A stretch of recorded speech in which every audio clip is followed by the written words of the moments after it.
Already 4 বার করে ফেলছেন, আরো 5 বার 2 বার করছি না, 5 বার করছি, 5 বার অলরেডি করে ফেলছেন, আরো 2 বার করতে উনি হবে। বলছে আরো 2 বার করতে হবে। আচ্ছা, জীবন পরে শেষ। যেমন একটা হতাশ হয়ে গেলাম আমি। জি জি। হতাশ হওয়ার পরে আমার এই আমার নিজে থেকে নিজের প্রতি একটা, নিজের জীবনের প্রতি একটা বিরক্ত যে আমি আর মনে হয় বাঁচতাম না, আচ্ছা কিংবা এই রোগটা মনে হয় আমার শেষ, আচ্ছা আমি শেষ করে দিতেছি, এমন একটা বিরক্ত ভাব হইয়া আমার রোগটা হয়েছে। আমি একমাত্র জানি যে এটা যে কি কষ্ট, আচ্ছা। আর কাটা ছিঁড়া এবং এই গরম পানিতে বসা কিংবা পাইপ সিটন যে টানে দড়ি রশি টানতে, এটা এর মতো কষ্ট পৃথিবীতে নাই এই রোগের মধ্যে। আমি একটা কথাই বলবো, যার এই রোগ হয় সে যেন অবশ্যই লেজারে করে, কোনো কাটা ছিঁড়া নাই। আসসালামু আলাইকুম দর্শক মন্ডলী, আমি professor doctor S M Irfan, colorectal surgeon. আজকে একজন রোগী নিয়ে এসেছি আপনাদের সামনে, যিনি পাঁচবার অপারেশন করেছেন দেশে এবং বিদেশে। উনি প্রথম ওনার পায়ের পথে একটি রোগ হয়, সেই রোগ আমরা ডায়াগনোসিস করেছি ফিস্টুলা। সেই ফিস্টুলার অপারেশন তিনি প্রথম করেন তার নিজস্ব এলাকা, সেখান থেকে ভালো হয় না। তারপর তিনি ঢাকা মেডিকেল কলেজে তিনি 2 বার অপারেশন করেন, তিনি ভালো হন না। তারপর তিনি ইন্ডিয়াতে যান, ইন্ডিয়ার সিএমসিতে ভ্যালোরের ক্রিশ্চিয়ান মেডিকেল হসপিটালে তিনি 2 বার অপারেশন করেন, তারপরও তিনি ভালো হন নাই। তারপর আমার কাছে এসেছেন, আমার কাছে অপারেশন করেছেন, ভালো হয়েছেন এবং এখন আপনাদের সামনে তিনি হাজির হয়েছেন তার অভিজ্ঞতা বর্ণনা করার জন্য। আসসালামু আলাইকুম, আপনার নামটা বলেন, ঠিকানাটা বলেন। ওয়ালাইকুম আসসালাম, ভালো আছেন? আমার নাম মোহাম্মদ শহীদুল্লাহ, আমার বাসা নারায়ণগঞ্জ 2500। আচ্ছা আচ্ছা, আপনার সমস্যাটা কবে কিভাবে শুরু হলো বলেন তো দেখি। আমার প্রথম 2019 সাল থেকে বাথরুমের রাস্তাতে পায়ুপথে ব্যথা লাগতো। আচ্ছা, তারপর 2020 সালে আমি আমার এলাকাতেই অপারেশন করাই। আচ্ছা আচ্ছা, ব্যথা ছিল, সেখানে কি পুজ বাইরে হইতো? না, প্রথম পুজ বারে নাই, ব্যথা করতো। ফুলা ছিল, ব্যথা করতো। হ্যাঁ, ফুলা ছিল, ব্যথা করতো। আচ্ছা, তারপর অপারেশন করলেন 20 সালে? 2020। জি হ্যাঁ, তারপর কি হলো? তারপর সারে নাই, তারপরে আবার ডাক্তার দেখি বলছে যে ফিস্টুলা। আচ্ছা, তো 2022 সালে ঢাকা মেডিকেল কলেজে আমি আর 2 বার অপারেশন করছি। আচ্ছা, ঢাকা মেডিকেল কলেজে ভর্তি হয়েছিলেন, ভর্তি হয়ে 2 বার অপারেশন করছেন। প্রথম অপারেশন করছি, করার পর একটা সিটন লাগাই দিছিল, একটা ইয়ার মতো, এটা টানতে হয়েছে এবং গরম পানিতে আমার বসতে হয়েছিল। আচ্ছা, অনেক তো কষ্ট। ঢাকা মেডিকেলে কতদিন ছিলেন? ঢাকা মেডিকেলে 4 দিন করে ছিলাম। আচ্ছা, 4 দিন করেছিলেন। 2 বারে তো স্বাভাবিকভাবে সেটন লাগাই দিছিল, অনেক গরম পানিতে পড়ছেন, অনেক রস কষ্ট পড়ছে, অনেক ব্যথা কষ্ট, অনেক ব্যথা, রক্ত যাইতো, অনেক কষ্ট করছে। আর সুতা থাকলে তো সুতা টানতে হয়েছে। আচ্ছা, টানার পর তারপরও ভালো হন নাই? পরে আর ভালো হয় নাই, পরে আর ব্যর্থ হইয়া 2022 সালে আচ্ছা আমি বাংলাদেশের আরো অনেক সুনামধন্য ডাক্তার দেখাইছি। আচ্ছা, পিজি হাসপাতালের চেয়ারম্যান দেখাইছি, আচ্ছা, বিভিন্ন মেডিকেলে দেখাইছি। আচ্ছা, বিভিন্ন ডাক্তার দেখাইছেন দেখানোর দেশে। পরে শেষ পর্যন্ত স্বাভাবিক, এরা বলে আরো অপারেশন করতে হইব, গ্যারান্টি নাই, কোনো সারবে না, এরকম বলছিল। আচ্ছা, কোনো গ্যারান্টি নাই, না ভালো হবে কিনা সেরকম নিশ্চয়তা নাই, আরো 2 বার করতে হইব, আরো 2 বার অপারেশন করতে হবে। হ্যাঁ, পরে আমি ইন্ডিয়াতে ব্যর্থ হইয়া আমি ইন্ডিয়াতে চলে গেছি। ইন্ডিয়া, চেন্নাই সিএমসি ভেলোরে গেছেন। এটা হচ্ছে 2024 সালে প্রথমে জুলাইতে গেছি। জি, প্রথমে গেছি, যাওয়ার পরে ওইখানে আমি অপারেশন করাইছি। আচ্ছা, ওখানে করানোর পরে আবার 3 মাস পরে আবার গিয়ে আবার অপারেশন দিছে। আচ্ছা, প্রথমবার অপারেশন করা কি সুতো টুতো দিছিল না এমনি কাটছিল? না, এরা অনেক বড় করে ভিতর থেকে কাইটা আনছিল, অনেক বড় করে কাটছিল। কাটার পর আপনি গরম পানিতে বসছেন, ড্রেসিং করছেন। 3 মাস একটানা গরম পানিতে আমি বসেছিলাম। 3 মাস একটানা গরম পানিতে বসছেন, তারপরও ভালো হন নাই? না, ভালো হয় নাই। তারপর আবার গেছেন? আবার 3 মাস পরে আবার গেছি। এই 3 মাস কষ্ট, ব্যথা, রস করা, এটা তো অনেক বড় একটা ক্ষত ছিল, তাই না? অনেক বড় ক্ষত। আচ্ছা, তারপর 3 মাস পরে আবার গেছি। 3 মাস পর কি হলো? ওখান থেকে আবার রস বের হয় নাকি? 3 মাস পরে আবার গেছি ওইখানে ইন্ডিয়াতে। কেন গেছেন? মানে ওই সারে নাই, মানে রস টস বের হতো? রস টস বের হইতেছে, পুজ বের হতো, অনেক ব্যথা করতো। আচ্ছা, ব্যথা করতো, হ্যাঁ। তারপর আবার গেলেন? 3 মাস পরে আবার গেলাম, যাওয়ার পরে এরা বললো যে এটা তোমার, আপনার এটা যে অপারেশন করাইছি এটা আবার লাগবে, হয় না? আবার লাগবে। আচ্ছা, ফাইনাল অপারেশন করে দিম, আর কোনো সময় লাগবে না। আচ্ছা, পরে ওইখানে টাকাও পরিমাণ অনেক বেশি নিছিল দ্বিতীয়বার যখন গেলাম। আচ্ছা, তো ওইখানে আবার দ্বিতীয়বার আবার অপারেশন করাইলাম। আচ্ছা, করানোর পরে বলছে আর লাগবে না, আপনি বাসায় চলে যান। গত বছর এই 2024-এ ওইখানে আসলাম। আসার পরে আরো প্রায় 6 মাসের মতো একটানা গরম পানিতে বসলাম। 6 মাস একটানা গরম পানিতে বসলাম, অনেক কষ্ট করলাম, অনেক ব্যথা, গরম পানিতে বসা অনেক কষ্ট, কাটা ছেঁড়া, ভিতরে অনেকটুক কাইটে আমার পায়ুপথ সহ কাইটে ফেলছে, পুরো কাইটে ফেলছে। আচ্ছা, তারপরে 6 মাস গেল, আমার এটা সারে না। আচ্ছা, এই কষ্ট করতেছি আজকে প্রায় 1 বছর যাবত, এই কষ্ট করতেছি। এখন খালি পুষ্পানি পরে, আগে ছিল 1 মুখ, এখন আবার ইন্ডিয়াতে আসার পরে হয়েছে 2 মুখ। এখন 2 মুখ দিয়া পুষ পরে অনেক ব্যথা লাগে, এখন কোনো কিছু উপায় পাইতেছি না। পরে বাংলাদেশে আরেকজন সুনামধন্য প্রফেসর, উনি প্রাক্তন প্রফেসর, ওনারা দেখাইলাম।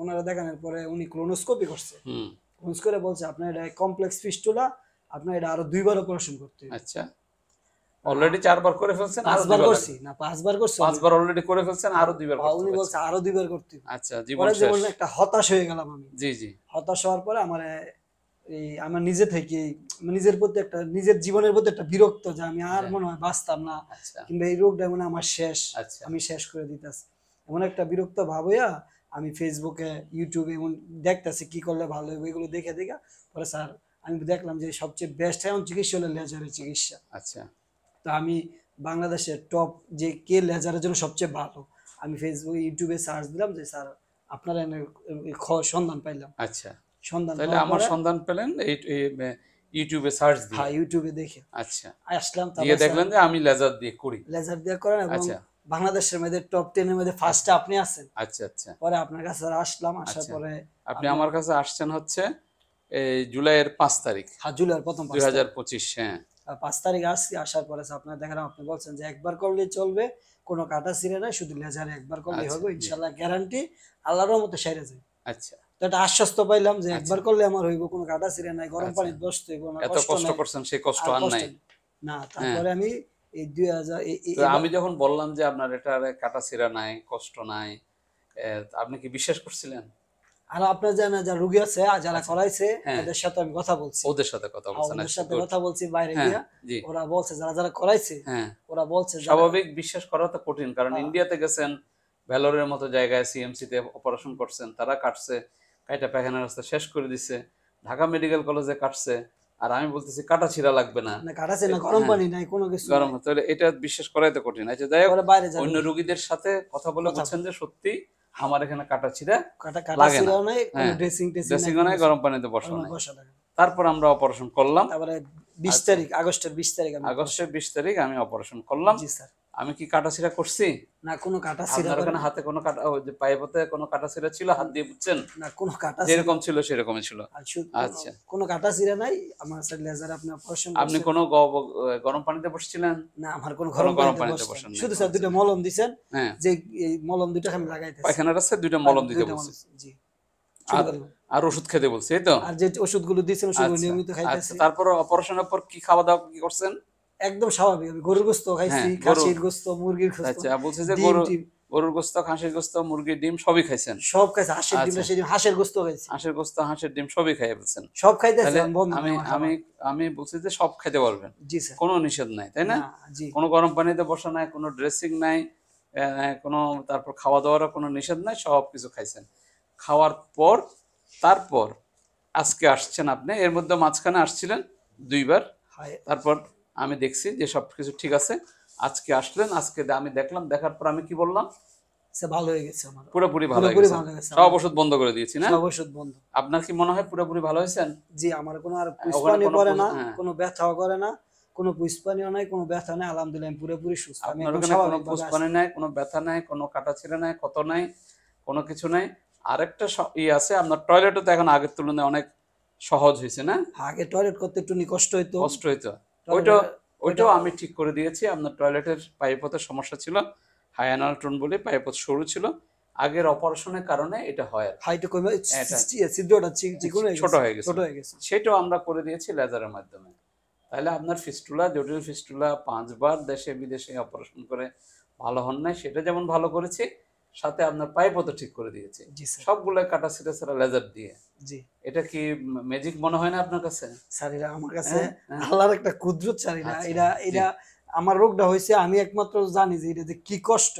আর কাটা ছিঁড়া এবং এই গরম পানিতে বসা, কিংবা সিটন যে টানে, দড়ি রশি টানতে, এটা এর মতো কষ্ট পৃথিবীতে নাই এই রোগের মধ্যে। আমি একটা কথাই বলবো, যার এই রোগ হয় সে যেন অবশ্যই লেজারে করে, কোনো কাটা ছিঁড়া নাই, সমস্যা হচ্ছে লেজার আর কেউ কোড়া, বাংলাদেশ ইন্ডিয়াতে লেজার কেউ করে না, পারে না, পারলে তো করতোই তারা, ইন্ডিয়া তো নাই, বাংলাদেশও নাই, ঠিক আছে? তো আমি সিএমসি তে আবার আমি সিএমসি ইন্ডিয়ার ইয়া লাগাইছি, আমি ভিসা লাগাইছি আবার এখন নতুন করে। এখন আমি ইন্ডিয়াতে ওই সিএমসি তে যোগাযোগ করছি, এরা বলছে যে এদের লেজার নাই, এই জন্য আমি সিএমসি তে ইন্ডিয়াতে যাই না। লেজার নাই, লেজার কোথাও নাই, কারণ লেজার এটা এত হাইলি টেকনিক্যাল যেটা কেউ পারে না। সবাই চেষ্টা করছে এক সময়, তারপর ছেড়ে দিয়েছে, ফেল করছে, ছেড়ে দিয়েছে। তো সুতরাং আপনি কাটাছিড়া 5 বার অপারেশন করে বাংলাদেশ ইন্ডিয়াতে ব্যর্থ হয়ে লেজার দিয়ে কাটাছিড়াবিহীন, সেলাই ক্ষতবিহীন করে অপারেশন করে এখন ভালো হয়ে গেছেন। জি স্যার। তো এটা একটা আপনি, আপনার কাছে কি গর্ব হওয়া উচিত না যে ইন্ডিয়ার চেয়ে ভালো চিকিৎসা বাংলাদেশে আছে? জি অবশ্যই স্যার। আপনি ইন্ডিয়ার চেয়ে স্যার আপনার উসিলা এটা একটা আল্লাহর রহমত, আমি মনে করি ইন্ডিয়ার চেয়ে ভালো চিকিৎসা বাংলাদেশে আছে। এটা আপনার উচিত, যারা এই প্রোগ্রাম দেখবে তাদের উচিত, সবার উচিত যেটা জানানো। যিনি দেশপ্রেমিক তিনি অবশ্যই সবাইকে জানাবেন যে এই লেজার চিকিৎসা ইন্ডিয়াতেও নাই, বাংলাদেশে আছে। কাটাছিড়াবিহীন, কষ্টবিহীন, সেলাই ক্ষতবিহীন একটা রুগী ভালো হবে। এটা যদি আপনি, কথার কথা আপনাকে বলছি, আপনি যদি একজনকে জানান, সেই যদি এই চিকিৎসা নেয়, তাহলে সে তার চিকিৎসার দোয়া তার আপনি পাবেন। তো সুতরাং প্রত্যেকের উচিত এটা সবাইকে জানানো যে কাটাছেঁড়াবিহীন লেজারের মাধ্যমে এখানে চিকিৎসা হয় ফিস্টুলার, এবং ভালো হয়ে যায়। যেটা আপনি ভালো হন নাই কোথাও, তার মানে বুঝেন যে কি কঠিন রোগ, না হলে কেন ভালো হবেন না? সিএমসি তো অনেক বিখ্যাত, বিশ্ববিখ্যাত একটা প্রতিষ্ঠান, তাই না? সারা পৃথিবীতে সেটা বিখ্যাত। ঢাকা মেডিকেল কলেজে অনেক বাংলাদেশের সেরা একটা হাসপাতাল, সেই 2 জায়গায় করে আপনি ভালো হন নাই, তার মানে কি জটিল রোগ আপনার ছিল। সেই জটিল রোগটাই আমরা লেজার দিয়ে ভালো করে ফেলেছি, কাটাছিঁড়েবিহীন, কোনো রকম ইয়ে ছাড়াই, মানে বুঝে নেন আপনি। তো এটা একটা অসাধারণ একটা চিকিৎসা। আমি মনে করি সবাই উচিত এই চিকিৎসার যেটা সবাইকে জানানো। বাংলাদেশের 18 কোটি লোক যাতে জানে যে এখানে লেজারের মাধ্যমে চিকিৎসা হয়। আপনাদের সবার দায়িত্ব, যারা যারা এখানে দেখছেন বা আপনার বা যারা রুগীরা, সবাই এটা সবাইকে জানাবেন। তাহলে মানুষ উপকৃত হবে, মানুষ কষ্ট থেকে ভাববে। আপনি যে কষ্টটা পেয়েছেন আরেকজন যাতে সে কষ্টটা না পায়, আপনার তো তাই উদ্দেশ্য হওয়া উচিত, তাই না? এটাই আমাদেরও তাই উদ্দেশ্য, যাতে কারোরই এই কষ্টের মধ্যে যেতে না হয়। ধন্যবাদ আপনাদের সবাইকে, ধন্যবাদ আপনাকেও।